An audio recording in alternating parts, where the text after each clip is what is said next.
Was the first half of the Cardinals season a success or a failure? We're also recapping our Juan Soto discussion as it is a polarizing figure and previewing the Red Series upcoming this weekend as baseball is back. All-Star break no more.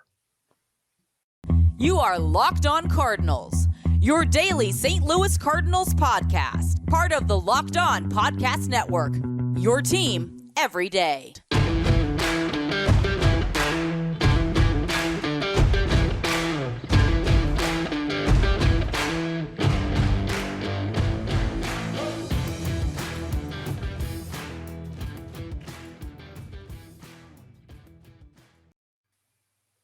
Hello and welcome to the Locked On Cardinals podcast. I am JD Haffron. That is my main man, Lucas Smith, over there.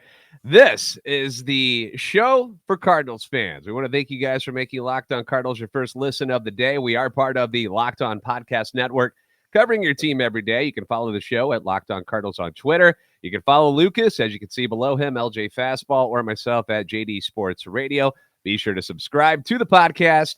iTunes, Spotify, Google Podcasts, wherever you find podcasts, you'll find Locked On Cardinals, and also on YouTube at Locked On Cardinals. This is a show that's serving Cardinal Nation and dedicated to the best fans in baseball. Now, we want to thank our title sponsor today, who is taking care of us, BetOnline. So we appreciate them for being a part of things, and we'll be talking more about them a little bit later. BetOnline, where the game starts. Speaking of games starting, Lucas, we are back on the field. We have baseball. The second half of the Major League Baseball season for the Cardinals is set to begin tonight in Cincinnati against the Reds.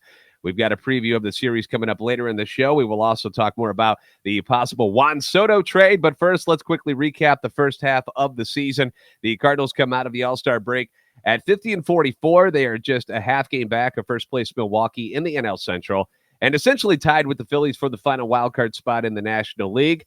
Lucas, I ask you, was the first half of the season, in your opinion, a disappointment, or is this about where you thought this team would be when the season started? I say disappointment, JD. This is a team, at least publicly, and at least in their comments, has postseason and has championship aspirations. Ali Marmol, I think it was an introductory press conference, said if we don't win a championship this year, it's a disappointment. Albert, that was a big reason that he came back, at least again, according to him, that he was going to come back, try and win a championship with Yachty, with Wayno one final time. And 6 games above 500 at the All-Star break, half a game out of first place. I view that as a disappointment. Obviously, you have the good things of Brendan Donovan, Juan Yepes, the Andre Palantes of the world, the rookies doing good things.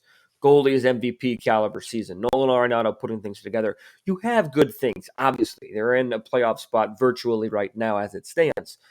However, I still view it as a disappointment just because of where they should have been, where Tyler O'Neill could be if Harrison Bader stays healthy. The starting pitching has been up and down. Even the bullpen at times has been up and down. So I view the first half as overall a disappointment, not only because of where they're at in the standings, but because of some individual performances. And I don't want to make excuses. All teams go through struggles and injuries, but you had the losses of Flaherty, who's arguably your staff ace. Also, Steven Matz. That's been a big one from the starting rotation. Both of those losses huge. Matz considered the big free agent signing this offseason. And so far, the jury is still kind of out on whether or not it was a good or a bad signing. In fact, I think most people would say it's been a bad signing so far. What do you think of Steven Matz? I would agree with that, that most people would say that. I would say it's too early to tell. This is a 4-year contract. But just got to the halfway through point of the first year. So my jury is still out. I'll put it that way. We've seen Matz put it all together and put together some nice starts. We've also seen him get lit up, right? Similar to what we were seeing a little bit from Dakota Hudson, although Hudson is trending down. Matz, we still don't know. We'll see him pitch this weekend, as you mentioned. I'm excited for that. I think that we'll talk about the preview a little bit later, but the pitching the Cardinals have this weekend is pretty solid. But Steven Matz, him being healthy is a big part I think is a bigger part to this team than we care to admit, because not only was he the big free agent offseason signing, he's a big part of the rotation that has struggled at times this year. So I think Steven Matz means more to this team than we think, and we just didn't really get a good look at him in the first half. Yeah. Now, I wasn't a part of the show when the signings were done in the offseason. Were you a fan or a foe of signing Matz? Because, in my opinion, the contract itself wasn't so bad considering what you were getting. I just didn't know if I could trust him. So it wasn't like a sexy signing that a lot of people wanted. But were you a fan or foe of bringing in Matz in the first place? I was a big fan of it, to be honest with you. I thought that he fit the Cardinals' MO. He's a lefty that they needed in the rotation, somebody that puts his head down and does the job well, right? He's coming off a nice season. You reward him for that. I think obviously the injury question mark was there with his time in New York, but I was a huge Mhm. fan of the Steven Matz signing. I really think most people were. I did recognize that that couldn't have been it. They needed to do more, which is why you could argue this offseason was a loss despite the big Mhm. acquisition. But that move alone, I loved a lot. Okay. Well, you mentioned that we haven't really seen a whole lot of him just yet, and I agree with you. I think the jury's out. I'm not going to call him a failure as a signing yet. I'm not there. He's 3-3. Like, he's as middle of the road as you can get right now. He's 3-3. He's got an ERA over 6, and he's been hurt, so not a lot to love right there. But I want to point out, you mentioned that he got lit up a couple times. Those numbers are inflated by 2 really bad outings that he had. First game of the year, he got shelled for 7 runs in 3 innings. And then against the Giants in May, he got shredded again for 8 runs in just 2 innings. But besides that, Mhm. he has games where he gave up 0 runs, 4 runs, 0, 3, and then 2. Now, the idea of signing Matz wasn't to be an ace. That wasn't the idea. It was like you mentioned. It was he wanted to be a bigger part of the rotation, to be that middle, like 3 or 4, because you didn't really know what you were going to get with Michaelis. You were still Mhm. he's coming off a bunch of injuries, so you weren't sure. So you wanted him to be like a 3 or a 4 in this rotation, and you wanted a guy who would give you a really good chance to win on most nights. And more times than not, he has done that. But then the injury happens in his start on May 22nd, and we haven't seen him in a Cardinal uniform since. Now, in his rehab starts at Memphis, he has thrown in 4 games, 12 and 2/3 innings. He's given up 3 runs. He's walked 3, struck out 17, which is an eye-popping number, I I think. don't see And that continuing. yeah, because that's not his game. He's not somebody who usually strikes out a ton of guys, but that's the number. He was set to start on Sunday at home against the Reds before they got rained out, which in retrospect could be a blessing, giving him some extra rest before he returns this weekend in Cincinnati. So I don't know. What are your thoughts on Matt's coming back this weekend? You said you are excited to see him finally back on the mound for the Cardinals. Yeah, and I think it's kind of different too. When Flaherty came back, he came back on a pitch count, right? And when hopefully I haven't seen any reports of a pitch count. When Matz comes back, he's just good to go. Like we're not looking for a 3 inning start and then you go to the bullpen, right? Like you're looking for Steven Matz to get the ball and run with it, to go his 5, 6, 7 innings, to give up his 0 to 3 earned runs, right? Get his ground balls, maybe strike out 4 or 5 guys, not 17 and 12 innings. But no, I am excited, and you get kind of you ease your way into it as well. Going against the Reds, that's no disrespect. That the Reds are 34 and 57 and 15 No. games out of first place. So I'm like, that just is what it is. They're 14 and a half games out of a wild card spot, so it's not a good team. So And they're you get your trading first run. everybody. They're looking to Exactly. trade just about anybody on that team right now. Everybody's available. Exactly. So you obviously Matz will still take it like an MLB star because it is and all these things, but I'm super pumped. You mentioned you didn't know what you were going to get from Michaelis. So even though Michaelis has stepped up, that does not mean Matz can step back, right? Mhm. Michaelis is also going this weekend. This rotation is at its best when both of those guys keep on the ball on the ground. Maybe Michaelis will get a few more strikeouts here and there, but I'm excited for Matz to pitch this weekend. I don't know if you are. But I know some people still aren't super high on him. I am, I will continue to be until proven otherwise. I'm excited to see hopefully a full second half healthy season of Steven Matz. Does a part of you wish that he kind of doesn't dominate but falters a little bit, which will make the front office go, okay, now we really need to go get a starter? I don't think really realistically, I don't think no matter how he pitches, I hope the front office still thinks that the Cardinals need a Mhm. starter. Yeah. But there's an argument to that. There's just like how I brought up the argument of if the Cardinals lost the series going into the All-Star break, does that kickstart anything? There's definitely an argument to that. But again, I don't think that should be needed to see that this team needs pitching. Yeah. All right. Well, up next, we're going to go through some of the comments and suggestions from yesterday's show regarding the trade ideas for Juan Soto, because we got a lot of good ones. We appreciate all of your guys' feedback in the comment section. Feel free to do that on each and every episode of Locked On Cardinals, because we love being able to interact with you guys. But first, let's talk about LinkedIn. Lucas, what you got? Well, you can create a free job post in minutes, just minutes, on LinkedIn Jobs to create your network and reach your network and beyond to the world's largest professional network of over 810 million people at LinkedIn. Then you'd add your job with the purple hiring frame on your LinkedIn profile to help spread the word that you're hiring so your network knows that you get the right people to you to hire. You have simple tools like screening questions to make it easier to focus on the candidates with just the right skills and experience so that you can quickly prioritize to interview them and hire them. It's why small businesses are choosing LinkedIn Jobs as number one in delivering quality hires over leading competitors. LinkedIn Jobs gets the job done. It helps you find the candidates you want to talk to faster. Did you know that every week nearly 40 million job seekers visit LinkedIn?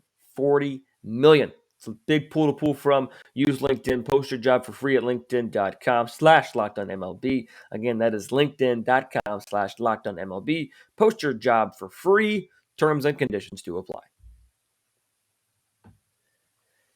Now, yesterday was a really fun show. Not that every episode isn't really fun, but it was kind of cool because we got to put our GM hats on yesterday, and we came up with some possible packages that may or may not be enough to pry Juan Soto from the Washington Nationals and bring him onto this Cardinals team before the August 2nd deadline. Now, we asked you guys, we wanted your input to drop some comments down below and give us your takes on what the Cardinals should or shouldn't do, because not everyone thinks it's such a great idea to trade for Juan Soto due to the massive amount of players and prospects it would take. And of course, you got the money issue as well, because from what we've read and gathered, they want to unload the Patrick Corbin contract, which is, considering what he's done the last 2 years, is a terrible contract. It's a lot of money for a guy who's not been very good recently. So we're going to go through some of these comments that people drop for us. So what do you got for us, Lucas? Well, I have another trade package from Diego Lara. He says, Diego says that the Cardinals could trade Sosa, DeYoung, Wynn, Liberatore, Bader, and Nootbaar for Soto and Corbin. That's a really light package to me, in my opinion, for what they're asking for Soto. Yeah. Maybe Corbin lowers the package asking price. I get that.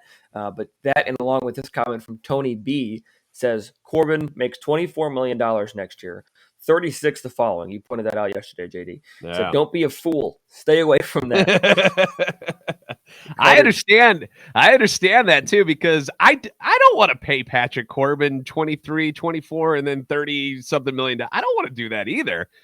But if I get Juan Soto along with it, you really have to look at whether or not you believe that there's something to salvage there with Patrick Corbin.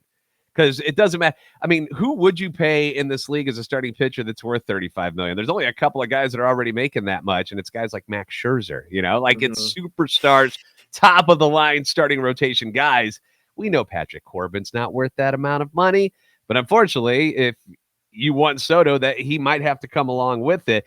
You mentioned how that's kind of a light package. Yesterday on the MLB Network, former Cardinal Mark DeRosa actually put out a trade proposal where he mentioned Dylan Carlson, Jordan Walker, Matthew Liberatore, Mason Wynn, and Michael McGreevy, and actually posted the question, is that even enough to get Juan Soto? And my response was like, God, I hope so. That's crazy amount of not only MLB caliber with Dylan Carlson, but all of the rest of those guys. I mean, those are genuinely your top four prospects other than Herrera. And that is a ton to give up for one dude. And that didn't even include Patrick Corbin. If that's the package that the Cardinals need to give up for Soto, then I think I'd agree with everybody that's saying don't do it. If that's the kind of package. And again, I know we talked about some hefty ones yesterday, JD, but that's a ton of prospect capital. Now, there is the argument as well. A lot of people commented on YouTube, proven versus potential, right? Yeah. Do you want the proven success of Soto down year this year, but he'll be fine. Not worried. No one's really worried about him, right? Or do you want the rental, right? Gary Maher, MOHR, commented, Soto can't be re-signed, so trade is for short-term use. Will a trade mean a World Series berth this year? No. Don't give up the future for a 2-year rental. Again, I get the argument. I wouldn't say a harsh no on Soto not making this team a World Series team. What do you think about that take? Does Soto make this team a World Series team? Assuming they give up Carlson. Okay, let's just put his name out of the Cardinal system. Does Soto coming on this team, no other ML starting players are lost, does that make it a World Series team? Yes or no? Ooh, to be honest, I think no. I think it certainly puts them in place to win the NL Central, be in the playoffs, and have one of the most potent offenses. I mean, if you think about it, if you can put Goldie, Soto, and Arenado as the meat of your order, I mean, that's disgusting. That is disgustingly good. But on the same side of things, like, I'm being realistic and not just saying, ooh, we got a Soto. You still need a pitcher, in my opinion. I still don't know if this rotation is good. I don't think it is. I don't think it's good enough to win a World Series. Like, I can't just bank on Michaelis to continue doing what he's done, considering he's only pitched this well once in his entire career. Wainwright, at his age, I don't know if it's something's going to happen where he wears down. I mean, it's hard to bank on these guys. Flaherty, I'm just going to assume is done. I'm not even pretending that he's going to be back to help this team in September. He hasn't proven that he can make it back yet, and I can't trust it. So now we're relying on Matz as your number 3. Hudson's hurt. I mean, what are we doing here? Like, clearly the rotation is in need of somebody who can eat innings and somebody you can trust to go out there. I personally think that's way more important than getting Juan Soto. I can't believe I'm saying that. But as far as the way this team is built, I think it's more important. That's a fair point. I think that there's a real argument, and you just laid out a lot of good points to it, that if they get 2 starting pitchers or even one and a bullpen piece, one of those things, then that means this team is better than if they just got Juan Soto, and your futures maybe a little bit more secure, maybe, right? There's a real argument to that. Dan Fenewald, this take I don't understand.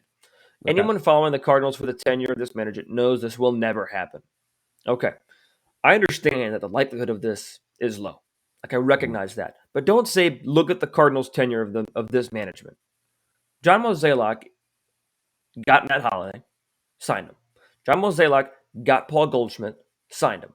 John Mozeliak got Arenado, fleeced the Rockies, and after an opt-out this year, we'll have him for another 6 or 7 years. I forget the specifics. I get that you can make an argument that Juan Soto is on a different level than all the players I just mentioned. I get it. I understand that. But to have that this will never happen, again, Dan, thank you for commenting. Thank you for watching all. Great discussion topic here. But I don't think never is the right word. Unlikely? Sure. Not going to give up the trade capital? Sure. Absolutely. We discussed that. We understand that. We know that. But I just think the Cardinal management sometimes gets a bad rap of not going after the superstar guys because they've done that the last 2 off seasons. They've done that, JD. You know what I'm saying? So I don't understand why you use that argument to dismiss the Soto trade. There are plenty of other arguments you can use to dismiss the Soto trade other than not going after a star player. I don't know. Yeah, I feel like the Cardinals have done it in a smarter way for the most part. Like they traded for Ozuna and they ended up giving up Alcantara. And now we see where that got us, where they make these moves in the offseason usually instead. It's not usually at the trade deadline where you see the Cardinals do something this big. It's usually offseason. That's how you got Goldie. That's how you got Arenado. And I think that's a safer way because at the trade deadline, you remember, you're going to overpay for whoever you're getting at the trade deadline because the other teams know this. You want their pieces. So they're going to try to get as much out of you as they can, and they can do that. In the offseason, things are a little bit more chill. You got time to think it over, and the Cardinals are able to bring in. I mean, come on, man! They got you Goldie and Arenado at the corners. Like the idea that they aren't bringing in top caliber superstar players is ridiculous. I can't be on board with that. They've done it. I just don't know if they can do it at the trade deadline, especially with a lot of these other teams, these big market teams, who like the Yankees, who are we're right in line to win a World Series this year. We're not even using these prospects to get to where we are already.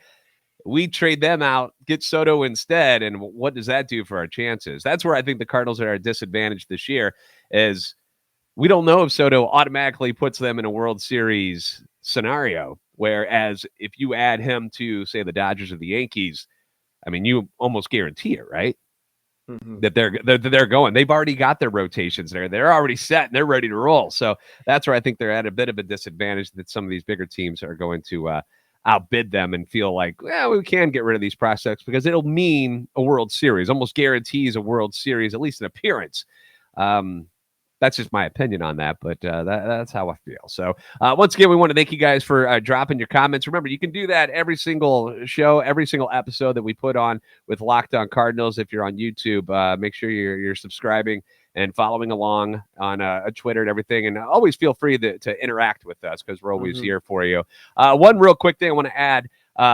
So last night on social media, since we're talking about it, Jordan Hicks had a little, I don't know if it was a troll. You brought it to my attention, Lucas, and then I kind of was like, okay, I think I have a background on why he might have put this up there, but it was kind of funny. It was a picture, and it showed a menu, and it was a photo, and at the top of the menu it said Soto, spelled Sotto, and fans started assuming that might be a little insight as to Juan Soto coming to the team. That's what you thought right away, didn't you? Yeah, I thought it was just kind of funny. Like I was like, who goes to it? Like, there's an odd timing, right? Like, Yeah. like that's a weird coincidence. It's almost too much of a coincidence to not be true in what happened. That was my first thought. Yeah. But so you pointed me in the right direction.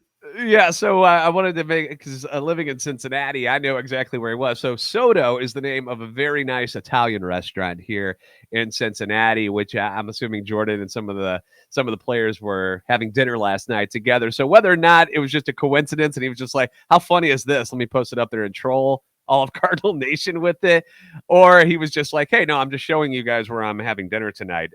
We don't know, but it was kind of funny. So if you did see that picture online, a little bit of an explanation as to why he was at a place called Soto, because it's a real good Italian place in downtown Cincinnati.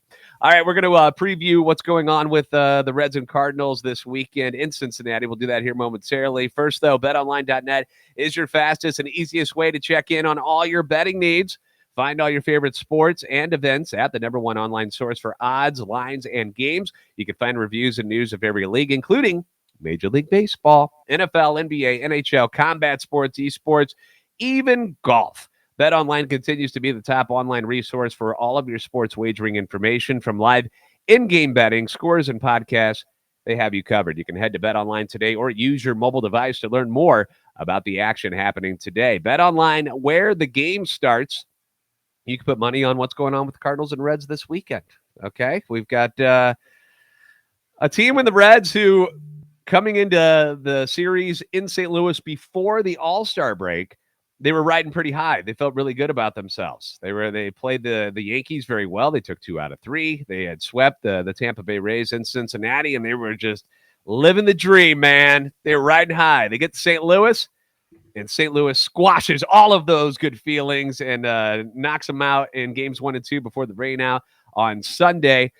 This weekend, you're in Cincinnati. It's going to be a hot weekend. 3-game series, Great American Ballpark, according to Katie Wu of The Athletic, due to the assortment of off days and with Dakota Hudson going on the IL. Now, that happened.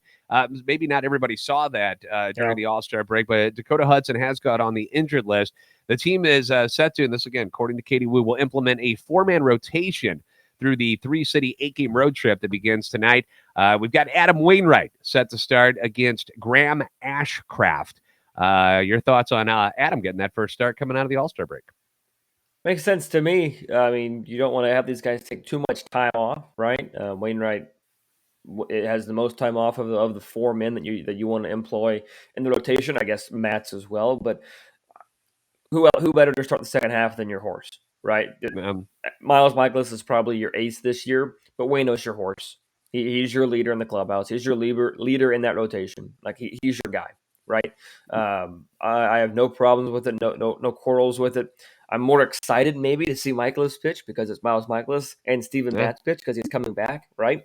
But Adam Wainwright is a pretty clear choice, and you have to look at it too. They're mapping this out. That's not just for this series.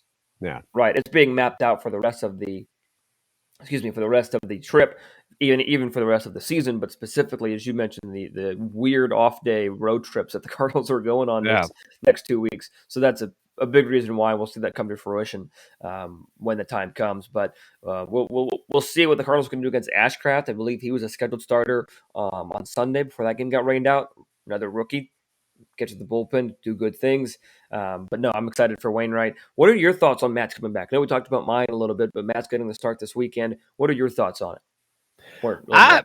I want to see him be healthy, and I just want him to be consistent. That's really all it is. I don't want to see an 8 earned run type of outing right out of the gate after he comes back from injury, because that would be quite deflating for this team. I would hate that. But yeah, I'm looking forward to seeing him. I just keep the ball down, man. Throw the ground balls. Let your defense do all the work, because that's how this team is built. Wainwright tonight, by the way, he struggled a lot against the Reds in Cincinnati. Yep. It hasn't been pretty for him. So, yeah, again, you mentioned that they're mapping this out for the whole road trip, but hopefully that he has a better outing tonight and gets off on the right foot. That's the only thing I always worry about, because he even mentions it when in interviews. He'll be like, I don't know. I don't know why they own me in Cincinnati. For some reason, he's like, I just can't beat these guys. So not for lack of trying, but that'll be the matchup tonight. We mentioned Steven Matz. He'll be the starter for Saturday. That's a night game as well. It's going to be a battle of southpaws. You got Steven Matz going up against Mike Minor, who's got 1 win on the season. He was one of the oddest additions to the Reds team this year, because they were cutting salary, and then they trade to get Minor, who's making a decent chunk of changes. It was a bizarre scene, and he hasn't pitched very well. He's given up a lot of long balls. So hopefully Matz can go 5 innings. That's what I'm looking for out of him. And I would assume that they would get the W against Minor, even though he is a left-hander, and the Cardinals don't always hit left-handers all that well. But I would assume that they'd have the upper hand in that matchup as well. I would agree. I don't recall Minor pitching against the Cardinals this year. I remember that. Has the guys pitched one time?